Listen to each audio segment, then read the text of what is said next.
Bonjour à tous, bienvenue sur ma chaîne. Donc j'ai décidé de faire des vidéos de présentation de mon matériel Airsoft, donc répliques, tenues, accessoires. Donc j'ai déjà commencé par mon Masada. Un Masada de marque ANK. Donc là vous voyez un petit hologramme, un pull, le marquage.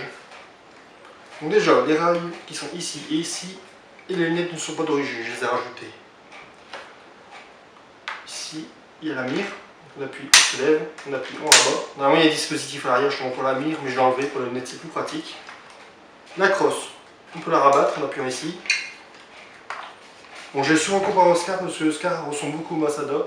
On peut facilement passer la main jusqu'à la gâchette, contrairement au Oscar. Hop, on remet. Pareil, le Scar ici a un gros défaut, ça casse facilement. Jusqu'à maintenant, j'ai pas eu de soucis avec le Masada, c'est très solide, c'est du costaud. On peut allonger et raccourcir la crosse. Donc à l'intérieur, il y a deux ressorts. D'origine, c'est des ressorts de stylo, limite, c'est très léger. Ça bougeait facilement. Là, j'ai mis carrément des ressorts de Gearbox que j'ai coupé. Ça bouge plus, c'est solide. Et puis, hop, on pousse, on soulève, on remet, on retire. La Gearbox version 2, Gearbox de M4. Le nozzle est spécifique au Masada, il est plus long. Le secteur de tir, comme toutes les répliques, sécurité, coup par coup, rafale, ambidextre. Contrairement au Oscar, il est très léger. Il bouge facilement. Ça m'est déjà arrivé en partie que ça bouge tout seul, donc à faire attention quand vous êtes en zone neutre, en sécurité, ça peut bouger tout seul. Je n'ai pas eu ce problème là, mais je vous le dis. Chargeur de M4 traditionnel, hop, on met, on retire. Donc là vous voyez, c'est un chargeur mode pull, mid-cap, je vous ferai une review après. Le hop-up d'origine est en plastique, donc ce que j'entends par là, c'est chambre hop-up, nozzle, que je vous parlais tout à l'heure, et le joint, l'ensemble, c'est la catastrophe. Je vous conseille de prendre en métal, vous trouvez facilement sur la SOV ou d'autres sites. Moi j'ai mis à WeTech, parce qu'à l'origine, quand je l'ai eu, il n'y avait qu'en WeTech qu'on trouvait la chambre hop-up. Donc je vous conseille WeTech. Et mon joint hop-up, moi j'ai mis à Systema, aucun souci. Le canon pareil, d'origine, on n'en parle pas. J'ai changé, j'ai mis un Prometheus. La batterie se met à l'avant. Donc moi c'est une 9.6. Pour y accéder, je vous conseille de prendre un stylo, un tournevis en jeu. Si vous devez changer la batterie en partie, comme une OP, ça arrive que vous devez changer la batterie en plein milieu. Vous poussez ici, sur les mains c'est pas possible. Vous poussez la goupille, vous retournez, retirez. Hop, vous avancez.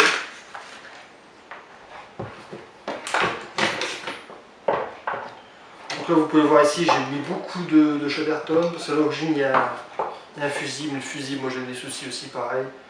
Je l'ai chanté, j'ai mis du Chatterton, plus de soucis.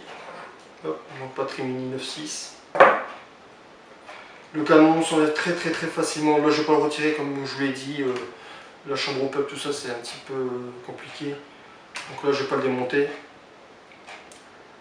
Donc normalement il faut tourner ici, vous tirez ici, vous appuyez. Là il y a un petit bouton en dessous, vous appuyez, vous tournez, vous soulevez, ça s'enlève très facilement. Mais je vous conseille avant de l'enlever, c'est de, hop, on accède à la chambre hop-up, ça, donc on y accède, c'est de mettre le hop-up au maximum. Vous rabaissez la petite tigette au-dessus. Parce que quand vous tirez dessus, ça arrive que ça bloque sur le bord et vous arrachez le hop-up. Moi j'ai eu souci. Et en parlant de ça, en parlant de la chambre hop-up, le petit tigette au-dessus pour régler la sensibilité, il faut garder celui d'origine en plastique parce que c'est pas fourni avec celui de WeTech. Et en parlant de celui-là en plastique, moi j'ai dû mettre un bout de Chatterton dedans parce qu'il est tellement sensible que des fois en réglant, hop, ça sautait tout seul. Et il fallait le redémonter pour le remettre, c'était vraiment pas terrible. Le système de hop-up du Masada est une catastrophe. Donc là, déjà ça, je vais le remonter. Donc là, je pense que j'ai fait le tour de la réplique.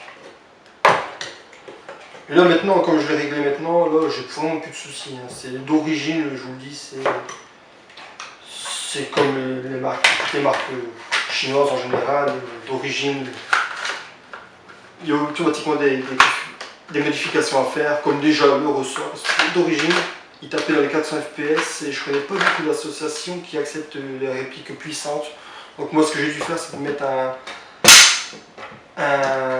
un ressort gardeur SP90, donc je tape à peu près dans les 300 fps. Donc quand j'arrive dans les OP en général, on rigole de moi parce que je tape à 300, ils sont même étonnés de voir une réplique qui tape aussi peu, je dirais même 290 fps.